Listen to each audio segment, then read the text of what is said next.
မင်္ဂလာပါဒီနေ့မှာတော့လူတွေအများစုအဖြစ်များတဲ့ scapular winking အကြောင်းကိုအနေငယ်မှတ်ဝေပြချင်ပါတယ် scapular winking ဘာကြောင့်ဖြစ်ရတာလဲ scapular winking အဓိကဖြစ်စေတဲ့အကြောင်းအရာကတော့ဂျိုင်းနဲ့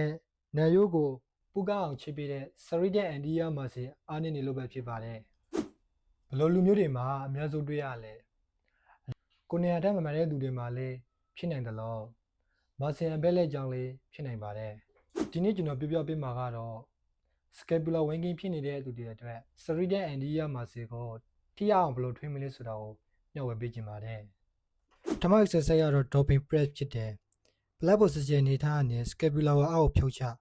အဲ့အနေထားနဲ့ scapula ကိုမျက်နှာကျက်ပေါ် push လုပ်ပြီးတင်ပေါက်ကိုနောက်ပြစ်မယ်ဒုတိယ exercise ကတော့ wall slide with palm roller ဖြစ်တယ်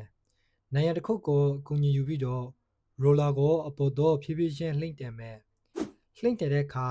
လက်ကိုနည်းနည်း external rotation လုပ်ပြီးလှိမ့်တင်မယ်ပြန်ဆက်မှာထိန်ပြီးတော့ဖြည်းဖြည်းလေးပဲထိန်ဆက်မယ်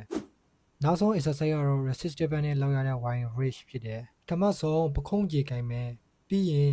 shoulder ရှေ့ကို protraction လုပ်မယ်အဲ့ဒီ position အနေထားကနေကျိုးကိုထိန်ပြီးတော့အပေါ်ကို outward rotation လုပ်ပါအောက်ကိုပြန်ချတဲ့အခါလေးဖြည်းဖြည်းထိန်ပြီးချမယ်ဒီ exercise တွေအားလုံးကို15ကြိမ်3ကြိမ်စီလုပ်ပေးပါဒီဗီဒီယိုကမိတ်ဆွေတို့တဲ့အကျိုးရှိတယ်ဆိုရင် like and share လေးလုပ်သွားပေးပါအားလုံးကိုကျေးဇူးတင်ပါတယ်နောက်ဗီဒီယိုမှာပြန်လည်ဆုံတွေ့ပါမယ်